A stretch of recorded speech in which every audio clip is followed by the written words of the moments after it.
নমস্কার, 99 নিউজ বাংলায় আপনাদেরকে স্বাগত। আপনাদের সঙ্গে রয়েছি আমি শুভ্র। আর এই মুহূর্তে অত্যন্ত বড় একটি খবরের দিকে নজর রাখবো। জন্ম ও মৃত্যুর শংসাপত্রে গরমিলের অভিযোগ। এক যোগে রাজ্যের বিভিন্ন প্রান্তের সঙ্গে সঙ্গে দুর্গাপুর নগর নিগম, আসানসোল পৌর নিগম এবং কুলটি বড় কার্যালয় পুলিশের আচমকা হানা। রাজ্য স্বাস্থ্য দপ্তরের নির্দেশেই এই হানা বলে জানা যাচ্ছে। বিভিন্ন নথি সংগ্রহ করা হচ্ছে বলেও সূত্র মারফত খবর। যে খবরের দিকে আমরা নজর রেখেছি, জন্ম ও মৃত্যুর শংসাপত্রে ব্যাপক গরমিলের অভিযোগে আজ সকাল থেকে রাজ্যের বিভিন্ন প্রান্তের সাথে সাথে দুর্গাপুর নগর নিগম, আসানসোল পৌর নিগম এবং কুলটি বড় কার্যালয়তেও পুলিশের হানা। রাজ্য স্বাস্থ্য দপ্তরের নির্দেশেই এই হানা বলে জানা যাচ্ছে। এবং যদি কোথাও সন্দেহ মনে হচ্ছে জন্ম ও মৃত্যুর শংসাপত্রের ক্ষেত্রে, তাহলে সেখান থেকে বিভিন্ন নথিও সংগ্রহ করা হচ্ছে বলেই সূত্রের খবর। আপনাদেরকে সেই ছবি দেখাচ্ছি এক্সক্লুসিভ। আপনারা দেখছেন একদিকে দুর্গাপুর নগর নিগম যেখানে পুলিশের হানা রয়েছে, এবং অন্যদিকে আপনাদেরকে কুলটি বড় কার্যালয়, আসানসোল পৌর নিগমের অন্তর্গত কুলটি বড় কার্যালয়, সেখানেও সকাল থেকে চলছে রাজ্য স্বাস্থ্য দপ্তরের নির্দেশে পুলিশের হানা। বিভিন্ন নথি খতিয়ে দেখার কাজ চলছে।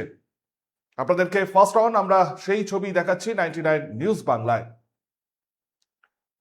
সরাসরি চলে যাব দুর্গাপুর থেকে। আমাদের সঙ্গে এই মুহূর্তে রয়েছেন আমাদের প্রতিনিধি সনাতন। সনাতন, ঠিক কি কি কারণে আজকে রাজ্য স্বাস্থ্য দপ্তরের আধিকারিক এবং পুলিশ হানা দিয়েছে দুর্গাপুর নগর নিগমে, কি জানতে পারছো?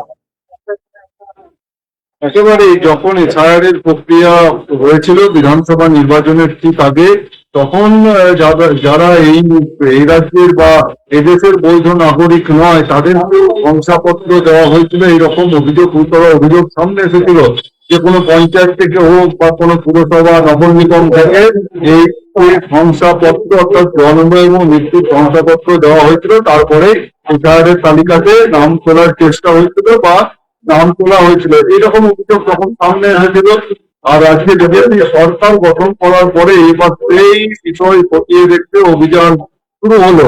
আজ অর্থাৎ যে বৃহস্পতিবার সকাল থেকে রাজ্যের বিভিন্ন প্রান্তে নগর নিগম, পঞ্চায়েত, পুরসভা এবং বড় অফিসে অভিযান চলছে। রাজ্য পুলিশের আধিকারিকরা তারা যে এই অভিযান বা তল্লাশি চালাচ্ছে এবং সেই তল্লাশির মাধ্যমে নথি সংগ্রহ করা হচ্ছে। যে অনলাইন নথি হোক বা অফলাইন নথি হোক, সেই সমস্ত নথি খতিয়ে দেখা হচ্ছে এবং কোনো গরমিল থাকলে সেই তথ্য একেবারে নবান্নে জমা দেওয়া হবে বলেও প্রশাসনিক সূত্রে মৌখিকভাবে জানা যাচ্ছে। তবে এই যে তদন্তের পর কিছু উঠে আসে কিনা বা কতজন এইরকম ভুয়ো শংসাপত্র দেওয়া হয়েছিল, সেই সমস্ত বিষয়গুলি পরিষ্কার হয়ে যাবে। বেশ সনাতন, ধন্যবাদ আপনাদেরকে। আমরা দেখাচ্ছি দুর্গাপুরের ছবি। এর পাশাপাশি একটু আগে বলছিলাম কুলটিতেও একইভাবে কিন্তু চলছে রাজ্য স্বাস্থ্য দপ্তরের হানা। আপনাদেরকে এই মুহূর্তে কুলটির ছবি দেখাচ্ছি। কুলটির বড় কার্যালয় আজকে সকাল থেকেই পুলিশ এবং রাজ্য স্বাস্থ্য দপ্তরের আধিকারিকেরা একযোগে হানা দিয়েছে। রাজ্যের বিভিন্ন প্রান্তেই আজকে এই হানা চলছে। তার সাথে সাথে কুলটি এবং আসানসোল পৌর নিগমেও কিন্তু একইভাবে চলছে এই হানা। জন্ম এবং মৃত্যুর শংসাপত্রে গরমিলের অভিযোগে মূলত এই হানা। আপনারা দেখতে পাচ্ছেন যে কুলটি বড় কার্যালয়ে বিভিন্ন ফাইল থেকে একেবারে নথি তারা চেক করছেন। যদি কোথাও মনে হচ্ছে যে গরমিল রয়েছে, তাহলে সেই নথি সংগ্রহ করছে স্বাস্থ্য দপ্তরের আধিকারিক এবং সঙ্গে রয়েছেন পুলিশ আধিকারিকেরা। টেলিফোন লাইনে রয়েছেন আমাদের আসানসোল থেকে অপর প্রতিনিধি সঞ্জয়। আমি সঞ্জয়ের সাথে কথা বলে নেবো। সঞ্জয়, এখনো পর্যন্ত কুলটি বড় কার্যালয় এবং আসানসোল পৌর নিগমের চিত্রটা ঠিক কি রকম? এখনো কি চলছে এই তল্লাশি অভিযান? কি জানতে পারছো, একটু যদি বিস্তারিত জানাও। একদম এটাই শুভ্র।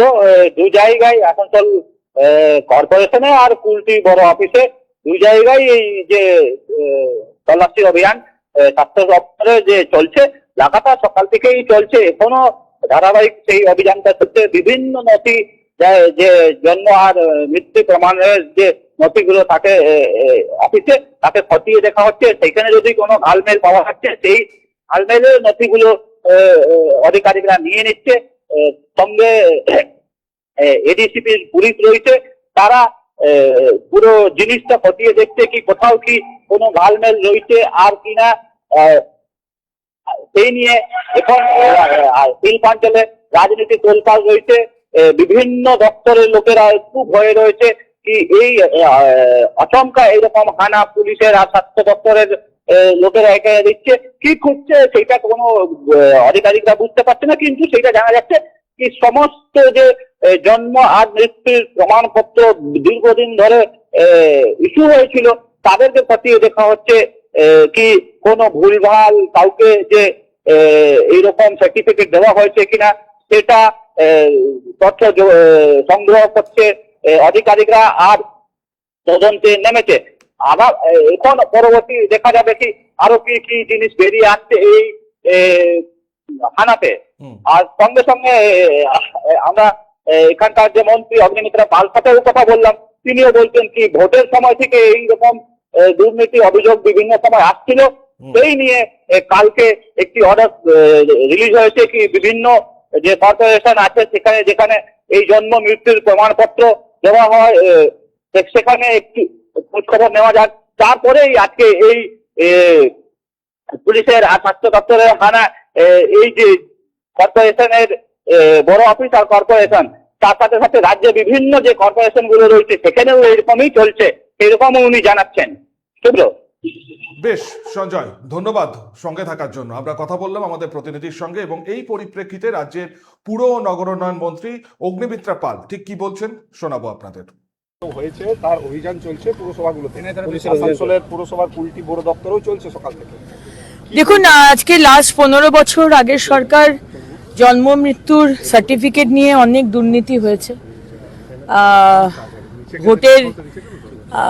ভোটের জন্য, ভোট ব্যাংকের জন্য যারা অযোগ্য তাদেরকে সেই মতো সার্টিফিকেট দিয়ে দেওয়া হয়েছে এবং আমাদের বিশ্বাস বাইরের রোহিঙ্গা অনুপ্রবেশকারীদেরও বিভিন্ন বর্ডার ডিস্ট্রিক্টে করিয়ে দেওয়া হয়েছে। সুতরাং গতকালও ক্যাবিনেটের ডিসিশন হয়েছে যে নিয়মে বা যারা দিতে পারতো এতদিন জন্ম মৃত্যুর সার্টিফিকেট সেখান থেকে ওটাকে চেঞ্জ করা হবে।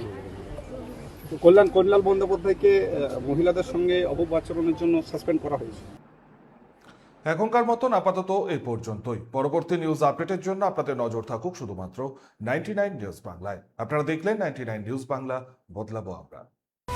আপনারা দেখছেন 99 নিউজ বাংলা, বদলাবো আমরা।